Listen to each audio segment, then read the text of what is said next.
एवं 4000 वरिष्ठ नागरिकों को आमे संपूर्ण राज्य पठेबा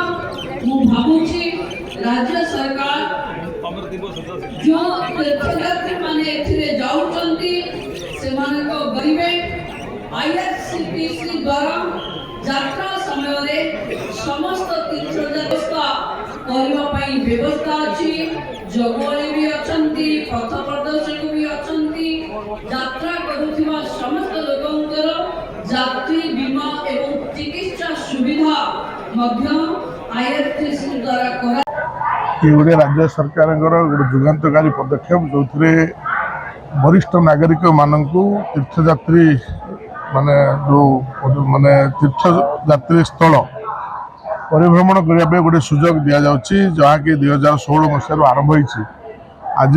गंजाम जिलूर आज ब्रह्मपुर ठारू अयोध्या वाराणसी अभिमुखे प्राय 800 यात्री को लेकिन जाऊँगी जो 775 यात्री और 75 जन सहायक ग्रुप अच्छा जहाँ प्राय 5 ରୁ 6 दिन पर्यंत रही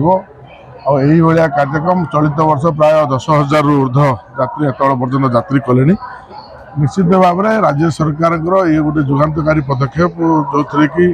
जो वरिष्ठ नागरिक माने जो माने अंत्योदय परिवार जो माने बीपीएल कैटेगरी लोक से बोलिक सुजोग जार निश्चित भाव में आज गंजाम जिला गंजाम गजपति कंधमाल बौद्ध नुआगड़ ये 5टी जिलूर आज जाऊँगी सर्वाधिक गंजाम जिलूर 400 रु ऊर्ध्व यात्री जाऊँगी निश्चित भाव में एक जुगान्तकारी पदक्षेप आ समस्त सुखम यात्रा मंगल कामना करुच्ची प्रभु श्री जगन्नाथ निकट में प्रार्थना करुच्ची समस्ते किपरि भलरे जाई भलरे फेरतु यही प्रभु जगन्नाथ निकट में प्रार्थना करुच्ची आया जुगान्तकारी पदक्षेप आगू जो माने पाई ना से लाभ उठातु धन्यवाद। ट्रेन 800 यात्री को नहीं जाऊँगी जो माने अर्थनैतिक स्तर अनग्रसर से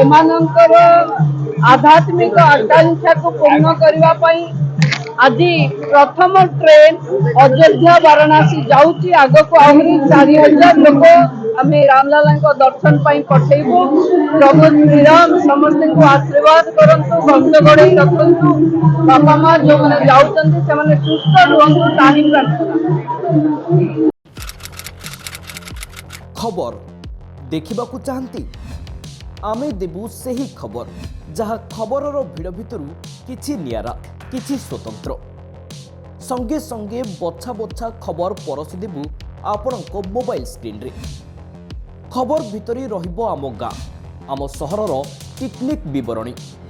उपलब्ध हेबो राजनीति स्वास्थ्य शिक्षा बीट सह